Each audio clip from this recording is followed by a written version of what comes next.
shield, there's no need to remain so tense. Welcome to Blood. We're so proud to count you among us. Finally! The second game in the God Eater franchise is kind of weird. I loved the game on initial playthrough all about 6 years ago, but I think with the release of 3, and just time in general, enjoyment has kind of been eroded. I don't think the game is bad, but I have several issues with it as a whole. The game is again divided into 3 arcs. The first arc is probably the sloppiest one in the entire mainline series. For one, a lot of characters feel just kind of rehashed from their counterparts in the first game. You have your somewhat lax in formalities leader, Julius, your best friend archetype who's kind of perverted but seemingly a nice guy, Romeo. You have your rough, gruff exterior, soft interior, Gil. Your weirdly scantily clad dressed girl whose parents are dead, Nana.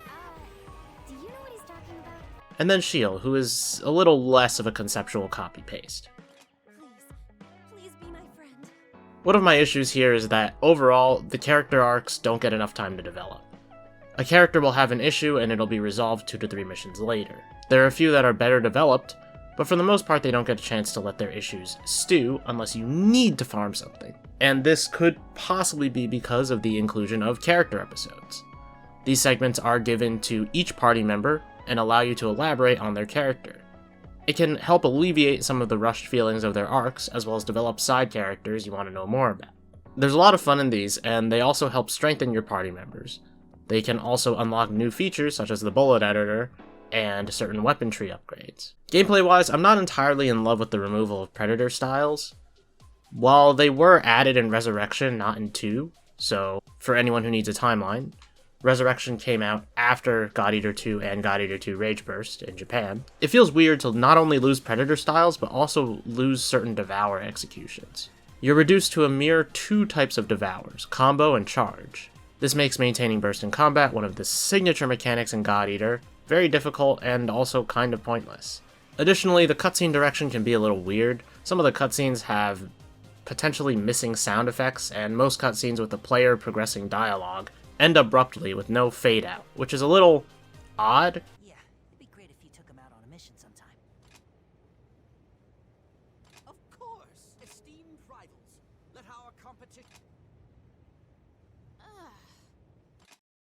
I feel like most games by 2014, or just in general, had a fade out to cutscenes to make it transition back to gameplay a little bit better. This game also utilizes survival missions a lot more, which turns the latter half of the game into a fucking slog. These missions are multi-part missions, and they're not necessarily bad. They just put you into more gameplay situations. But if you're just trying to get through this for the story, they will lengthen the time a lot.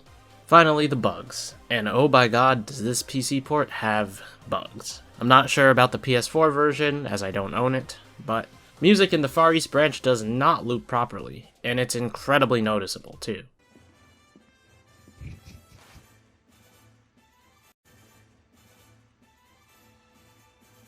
Music is also often way louder than voices in cutscenes, to the point where it's so obvious that it hurts. Captain, I got a favor to ask. Have you got a moment? You see, Yuno tried to go visit. What? Some visual effects get cut off when you turn the camera on certain maps. Sometimes the music just stops.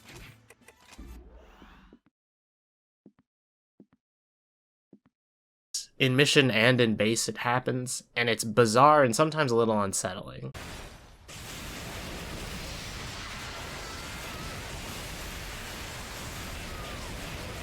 Sometimes if you alt-tab mid-load screen, the game will disconnect you from a multiplayer session, or freeze you entirely in a single-player session. Also, my controller on Steam would not connect sometimes, and it would require a full PC reboot to make it work. And this is despite it working consistently on all other games, including God Eater 1.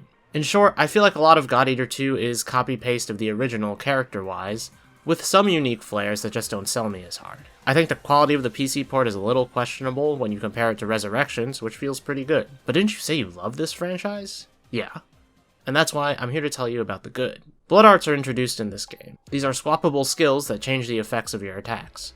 Some are more drastic in playstyle change, but there are some really cool ones like Skyfish, which also help keep you airborne permanently if you know how to use it. There are also some more down-to-earth ones like Executioner, which make attacks against weak points even stronger. Blood Rage is a mechanic introduced about halfway through the entire game. It's basically the equivalent of your character going into an anime hyper overdrive.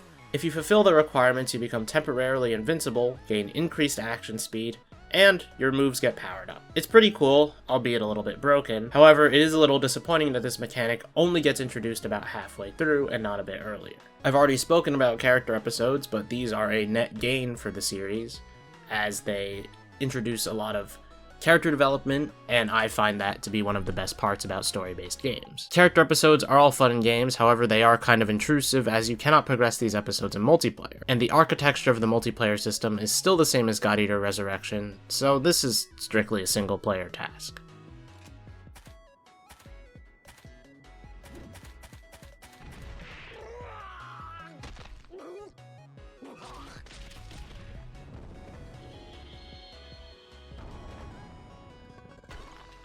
God Eater 2 also adds some passive buffs that you can choose before a mission. These link supports can only be chosen by characters not in your active party, minus yourself since you're so special. Story-wise, I don't think the overall story is horrible, but it can feel like a pretty rehashed concept with the existence of God Eater 1. When you get to the second and third arcs, the game really does stretch its creativity a bit more. That being said, you may feel as many concepts in the first arc are a bit recycled from God Eater 1. Your character is much more central to this game's story, and while you aren't getting any development, you possess a blood art that requires you to be a focal point for the main cast, and that can sometimes mean getting involved in emotional moments for literally no reason. So I'm gonna give God Eater 2 Rage Burst a solid 7 out of 10. PC port wise, it's kind of iffy, it's got bugs and some story issues. It's not a horrible game as I have fun doing the combat, which is the main piece of the game. I'd call it quite solid. The issues I have with it are more me looking through it critically after playing it once 5 years ago. The game isn't bad, but the flaws are more in your face. Of course, you can take into consideration my own biases. I love this series a lot more than I feel most people do, but I'll acknowledge the glaring flaws of this game. I hope even then, with that, you might be interested. You can get God Eater Resurrection and God Eater 2 Rage Burst for pretty cheap on sales, and they'll last a good number of hours. Thanks for watching, and please like the video if you enjoyed it, subscribe to the channel if you want to see more content like this. As always, I'll see you guys next week, but before that, if you want to stick around for some spoiler crap that's coming up, we're getting into that right now. So I'm going to keep this pretty short and sweet. I think Julius's sacrifice is a little bit less impactful than Romeo's, but Romeo's resurrection is an absolute asspull. I have no clue why he's resurrected, and I think he's the most well-developed arc of the main cast, at least in the first story arc.